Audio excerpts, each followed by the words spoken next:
Well, hello again, everybody. It is now November 29th. We're getting towards the end of November, and let's see what the Advent calendar has in store for us today. So, first thing the Advent calendar has in store for us on November 29th is Ho-Ho rating for National Lampoon's Christmas Vacation. And for those of you who love watching this film every year, you're probably wondering, well, why has he only given it a ho-ho rating? So this is one of the movies that it's okay, he watches it every year, but it's not something he looks really forward to. It's not something really great. Well, one of the reasons why it has the ho-ho rating is really a reason related to a reason I talked about yesterday when I was talking about Krampus. This tries to work as a dysfunctional family holiday movie. So you have the Griswolds. You have the Griswold family. Clark is an upper middle class affluent person.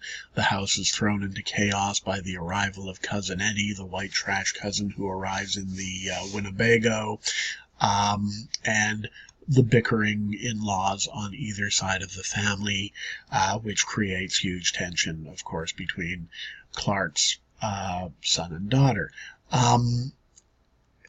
Now, the movie actually does do a fairly good job of making that scene a little bit less contrived than Krampus. There's a nice little scene between Clark and his father towards the end of the film.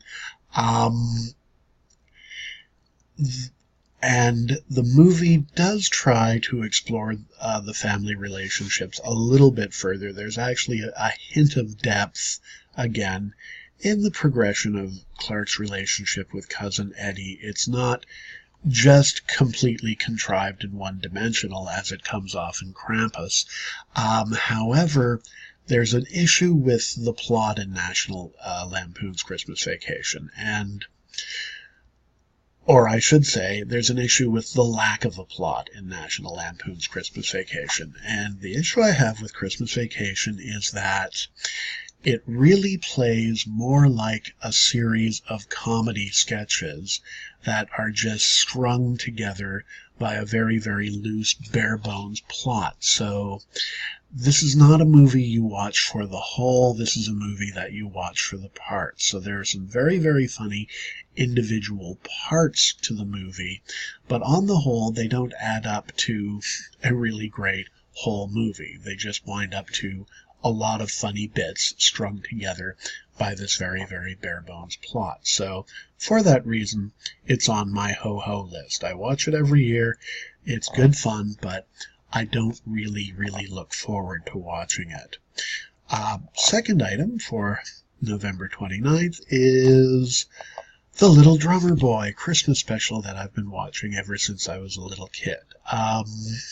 And again, this is something that I watch, A, because I've been watching it ever since I was a little kid, and B, I watch it because it's on a Christmas Classics DVD that I watch every year, and basically I watch it until I get to the better stuff. Why am I rating it as a ho-ho? Well,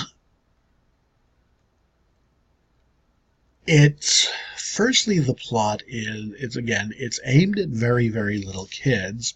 It's aimed at claymation. However, it's got a very, very dark edge to it. It begins with the little drummer boy sees his parents murdered, and for that reason decides he hates all humanity. He then gets kidnapped by two older guys who force him to perform for audiences with literally a smile painted on his face. So in terms of major creepy factor going on, it really doesn't get much better than The Little Drummer Boy. That's the first issue I tend to have with it. The second issue I tend to have with it is that there really is a lot of, I would say, perhaps not outright racist portrayal, but certainly stereotypical portrayal of Middle Eastern people, particularly Jose Ferrar's character, an Arabian character, which is very, very consistent, again, with stereotypical portrayals we see of people from the Middle East, again, going way back into the classical Hollywood period. Jose Ferrar's character is really a very similar character to the guy you see haggling in Casablanca with Ingrid Bergman over the price of tablecloths. So for that reason, although I watch it every year, I have an affection for it. It goes back into my childhood. Ho-ho rating for The Little Drummer Boy.